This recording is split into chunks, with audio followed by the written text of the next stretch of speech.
नमस्कार, मैं सोनू गिरी स्वागत करता हूं आपका सिटी एक्सप्रेस न्यूज़ में। आज हम मौजूद हैं सुप्रीम कोर्ट में और हमारे साथ हैं डीके पाठक जी। आइए जानते हैं जिस तरीके से जो उस जंतर मंतर पे धरना प्रदर्शन चल रहा है खिलाड़ियों के शोषण को लेकर के, तो आइए जानते हैं एडवोकेट साहब से कि किस तरीके से ये क्या देखा जाए इस पे? देखिए जो भी अभी धरना प्रदर्शन चल रहा है खिलाड़ियों का, अभी इनके तरफ से कोई भी एक भी सबूत सामने नहीं आए हैं हुँ, और अभी सब कुछ हवा में चल रहा है। हुँ, चाहे वो कोई भी हो, साक्षी मलिक हो या जो भी जितने भी लोग हैं, सब हवा में ही बातें कर रहे हैं। हुँ, तो जैसा कि कोसी संघ के अध्यक्ष हैं अपने माननीय बृजभूषण शरण जी, उनका ये कहना है कि जब साक्षी नहीं है, जब कुछ है ही नहीं, तो फिर किस बात के लिए जो धरना प्रदर्शन हो रहा है। और तब तक जो है इनको ये जो बोला जा रहा है कि अभी इनको जो है इस्तीफ़ा दे देना चाहिए। मुझे नहीं लगता जब तक कोई मजबूत ठोस सबूत नहीं है जब तक किसी के पास, तब तक वो जो है इस्तीफ़ा दे दें या कुछ भी कर दें। अभी तक तो जो है बिल्कुल ये हवा में सारी चीज़ें हैं। मेरे सर इतने सारे जो हवा में जो अगर ये चल रहा है और इतना धरना प्रदर्शन चल रहा है, इतने बड़े लेवल पे धरना प्रदर्शन चल रहा है, इतने सारे पूरे खिलाड़ी जो हैं एकजुट होकर के और वहां पर धरना प्रदर्शन में शामिल है, धीरे धीरे लोग भी बढ़ते जा रहे हैं। 3 दिन हो गए हैं इसको बिना आगे को, तो इस पे क्या कहेंगे कि भाई किस तरीके से अभी तक कोई सबूत वगैरह क्यों नहीं मिला है? देखिए, जैसा कि मैं आपको बताना चाहूँगा कि वो बढ़ते हुए नेता हैं और लगभग-लगभग देश उनको समझने लगा है और जानने लगा है। तो कहीं न कहीं राजनीति का एक बहुत बड़ा मुख्य कारण हो सकता है। तो हो सकता है कि कोई बहुत बड़ा व्यवसायी या कोई भी ऐसा लोग उनके पीछे उनके भी दुश्मन भी हो सकते हैं। तो बड़े लेवल के लोग जो है उनके पीछे लगे हुए हैं। तो हो सकता है कि उनके इन्फ्लुएंस में ये लोग जो है बैठ रहे हों। क्योंकि अगर कोई भी सबूत होता, किसी प्रकार का अगर सबूत होता, तो 100% अब तक सामने आ गया होता। और जैसा कि बात हो रही है कि मैं सबूत पेश करूँगी या पेश करूँगा, जब भी करूँगा, उनको अगर ऐसा है, अगर मैं मानता हूँ मैं इनके पक्ष में ऐसा नहीं कि मैं किसी के पक्ष में हूँ, मैं इनके साथ भी मेरी सहानुभूति है। अगर इनके साथ में किसी भी प्रकार का अगर कोई दुष्कर्म हुआ है, तो बिल्कुल इनको जो है इस्तीफ़ा दे देना चाहिए। लेकिन जब तक इनके पास कोई ठोस सबूत नहीं होता है, तो लीगली मैं बात कर रहा हूँ आपसे, तब तक इनके ऊपर कोई कार्रवाई नहीं बनती है। क्योंकि अभी भी मैं बोलना चाहूँगा क्योंकि प्रूफ़ अभी सामने नहीं आए हैं। अगर प्रूफ़ आते हैं तो जो है बिल्कुल कार्रवाई होनी चाहिए, निस्संदेह कार्रवाई होनी चाहिए। तो यही इनका मानना है कि अगर सबूत जो है अगर मिलते हैं उनके खिलाफ कि भई हाँ, इनके साथ में कुछ गलत हुआ है, तो उनको सज़ा मिलनी चाहिए और जो भी कानून होगा, कानून के संगत न्याय मिले उस पीड़ित को अगर वो पीड़ित है तो। नहीं तो आगे आगे जिस तरीके से देखा जा रहा है कि जिस तरीके से कार्रवाई हो रही है, अपनी तरफ से चल रही है, तो इस पे क्या लगता है कि कब तक इसमें जो है उम्मीद मिल सकती है कि इसके जाँच होने तक? देखिए अभी तो 72 घंटे का सरकार ने टाइम दिया, खेल मंत्रालय ने दिया है। 72 घंटों के अंदर इनको रिप्लाई देना है, जो कि इनका रिप्लाई आ जाएगा और बहुत सारी चीज़ें स्पष्ट रूप से नज़र आने लगी हैं। अगर जो चीज़ें हैं 72 घंटों में रिप्लाई के बाद ही सारी चीज़ें पता चलेगी और अगर इसमें इस्तीफ़ा की जो बात है, अगर रिप्लाई अगर बेहतर जाता है, समझ में आता है, तो इस्तीफ़ा का कोई जो है बहुत बड़ा महत्वपूर्ण योगदान नहीं होगा इसमें। चलो, थैंक यू जी। यहाँ पर जंतर मंतर पर धरना प्रदर्शन चल रहा है, इसको लेकर के आप क्या कहना चाहेंगे? देखिए, मोदी जी जब आए थे उन्होंने कहा था बेटी बचाओ बेटी पढ़ाओ। आज बेटी सड़कों पे है, जिन्होंने आज देश में इतने नाम रोशन किया विश्व में, आज वो सड़कों पे आ गई हैं, जनता मंतर धरना बैठी हैं और प्रधानमंत्री जी ने अपना एक शब्द भी नहीं बोला। जो रोज़ महिलाओं की और बेटियों की बड़ी सुरक्षा की दावेदारी करते थे कि कोई समस्या हो हमारे पास आओ, आज उन समस्याओं का निराकरण करने के लिए कोई नहीं है। माननीय मंत्री जी से भी बात हुई, 4-4 घंटे बातें चली, आज भी बातें हुई होंगी, लेकिन अभी तक कोई ऐसा ठोस नतीजा नहीं निकला, जिनसे उनको जो है ये समझाया जा सके कि जो है सरकार प्रगति पे है। अगर एक मन किसी अध्यक्ष के ऊपर कोई ऐसी कार्रवाई करने की माँग की गई है, तो सरकार को आगे आके पहले कार्रवाई कराने के प्रयास करना चाहिए।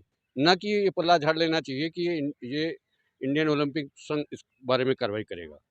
और मुझे ये लगता है कि सरकार इसमें लीपापोती करने का काम कर रही है।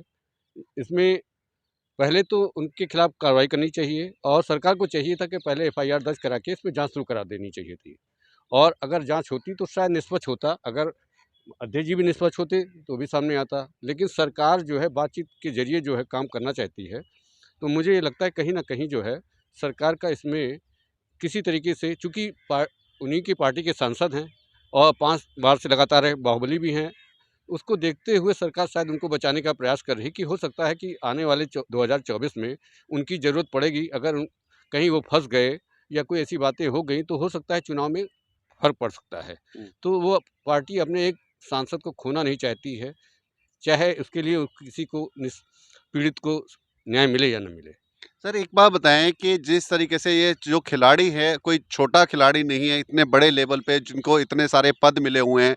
क्या सबसे बड़ा जो मुद्दा ये है, क्या कोई खिलाड़ी इतने बड़े ऊँची पद पे पहुँचने के बावजूद क्या अपने आप को अपने आप को खिलाफ से यानी अपनी इज़्ज़त पे खिलवाड़ या सोशल शोषण का क्या आरोप लगा सकते हैं? देखिए, आप देखिए, कोई महिला जो धरने पे बैठे हो, अचानक रोने लगे, फोगाट को हमने देखा रोने लगी। कोई ये नहीं चाहता है, कोई महिला लेडीज़ या कोई नहीं चाहता कि जो है हमारे ऊपर कोई ऐसा चार्ज लगे कि जो है हम किसी अननेसेसरी किसी को फँसाएँ। हुँ। अगर ये बात होती तो शायद जो है आज उनकी आँख में आँसू ना आते और इतने लोग देखिए समर्थन में ना आते। और आपने देखा होगा कि जैसा कि टीवी पे मैंने देखा और चैनलों में देखा कि बता रहे थे कि लोग जो हैं और प्रदेशों से केरला, महाराष्ट्र से भी लोग अब समर्थन में आ गए हैं और आने को बैठे हुए हैं। तो इससे ये लगता है कहीं न कहीं कुछ तो कमियाँ थीं और मुझे ये लगता है कि जो संघ बनाया गया, संघ का सीधा हस्तक्षेप ना होने के कारण, संघ का और सरकार का सीधा हस्तक्षेप ना होने के कारण बड़ी समस्याएँ खड़ी हो रही हैं। सरकार को कहना चाहिए हमारा सीधा हस्तक्षेप नहीं है। अगर सीधा हस्तक्षेप नहीं है तो इस संगठन को ख़त्म करो, इस संघ को ख़त्म हो जाना चाहिए। जो स सर एक चीज़ और मैं कहूँगा जैसे अभी आपने कहा कि बेटी बचाओ को जब एक बेटी बचाओ का एक आपने छेड़ा ही है, मुद्दा छेड़ा हुआ है तो हमारे देश में अभी हम बड़े मुद्दे लेते हैं बेटी बचाओ वाले, निर्भया कांड हुआ, अभी थोड़े दिन पहले गाड़ी के नीचे खिंचड़ने वाला हुआ, अब ये हो गया और सबसे बड़ा कि जिसने पिछली निर्भया कांड में उस पे इतना बड़ा वो किया था, लड़ाई लड़ी थी और उस निर्भया कांड वाली जो माले वाले हैं, उनके साथ में एक बहुत बड़ा एक मुद्दा अभी 2 दिन पहले चल रहा है, तो इसको लेकर के क्या कहेंगे कि हमारे देश में जब इतने बड़े-बड़े मुद्दों पे कुछ कार्रवाई नहीं हो रही, जो कि आँखों के सामने सब कुछ सच मिलता है, लेकिन एक इतना टाइम लग जाता है? देखिए, आप अगर ऐसे ही देखेंगे ना, ये कहने की सरकार है, खाली प्रचार की सरकार है, काम करने के नाम में ज़ीरो है। हुँ। अगर कार्य करती आप देखिए इतनी घटनाएँ हो रही हैं, लगातार घटनाएँ हो रही हैं और जो है कॉन्स्टिट्यूशनल फंक्शन पे बैठने वाले लोगों के खिलाफ हो रही हैं। स्वाति मालीवाल पे देखिए, वो कह रही थी मैं भी अंजलि हो जाती। हुँ, कितनी बड़ी बात उन्होंने कही कि हुँ, कैसे वो अपने को बचाई होंगी। हुँ, तो सारे वीडियो क्लिपिंग भी हैं, चूँकि उनके साथ उनका वो चल रहा था तो वीडियो क्लिपिंग भी है। हुँ। तो आने वाले दिन में मुझे लगता है कि जनता को जागरूक होना चाहिए और सरकार को इस तरफ दबाव डालना चाहिए कि आजकल जो नाजायज़ घटनाएँ महिलाओं के साथ, औरतों के साथ, बच्चों के साथ हो रही हैं, बेटियों के साथ, उसमें कमी लानी चाहिए। जिस तरीके से ये महिलाओं पे जो इस तरीके से बढ़ते जा रहे हैं केस, इसका कहीं न कहीं कारण जो कोर्ट होते हैं क्योंकि उनको जो सज़ा नहीं मिल पाती है, जो आरोपी होते हैं क्योंकि आरोपियों के मन से जो है कहीं न कहीं डर खत्म हो चुका है कि हमें क्या होगा, सज़ा मिलेगी फिर हम वापस आ जाएँगे, तो इसका कहीं न कहीं कारण इस तरीके से भी देखा जा सकता देखिए, है। न्यायपालिका क्या करे? न्यायपालिका को भी उतने जो जजेस हैं नहीं मिलने चाहिए। न्यायपालिका और विधायिका और कार्यपालिका सब में लड़ाई ही चल रही है। आपस में जब ये तय नहीं हो रहे हैं, कोर्ट जजेस के नाम भेज रही है, वो सहमति नहीं दे रहे हैं। तो कहीं न कहीं जब आप उनको पावर नहीं देंगे, उनका सहयोग नहीं करेंगे, तो ये घटनाएँ होती रहेंगी। और इसके लिए सरकारें ज़िम्मेदार हैं, चूँकि सारी पावर तो उनके पास है। न्यायपालिका तो अपने न्याय को दे सकती है ना।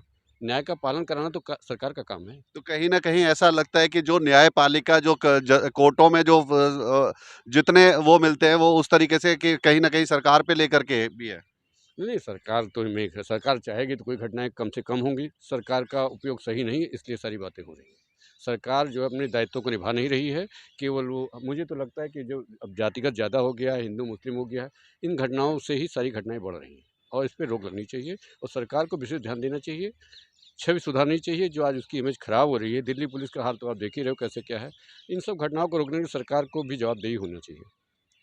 तो धन्यवाद सर जो है ये थे हमारे साथ में शिव कुमार त्रिपाठी जी जो कि सुप्रीम कोर्ट में लॉयर हैं। इन्होंने बहुत ही अच्छी जानकारी दी महिलाओं को लेकर के और बेटी बचाओ बेटी पढ़ाओ पे बहुत ही अच्छी तरीके से स्पीच दी इन्होंने और बहुत अच्छी तरीके से बताया। धन्यवाद।